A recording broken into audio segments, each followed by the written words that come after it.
mga celebrity na buntis ngayong 2025.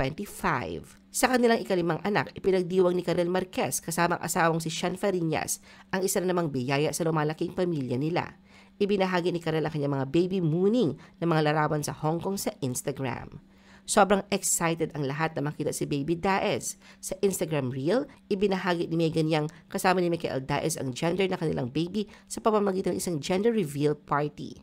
Ang mag-asawa ay expecting ng isang baby boy. Inanunsyo naman ni Nicole Donesa kasama ng asawang si Mark Heras na sila ay magkakaroon ng isang baby girl. Ibinahagi ng mag-asawa ang magandang balita sa pamamagitan ng isang joint Instagram post na may mga larawan mula sa kanilang gender reveal party. Ibinahagi naman ni Trina Legaspi sa Instagram ang nalalapit na pagdating ng kanilang pangalawang anak. Ipinakita ni Trina ang kanyang mga ultrasound photos na nagpapatuloy ng kanyang pangalawang pagbubuntis.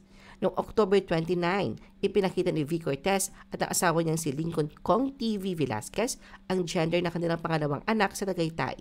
Ipinakita sa reveal ang pagbuhos ng pink na confetti at isang maliit na kapatid na babae para kay Kidlat.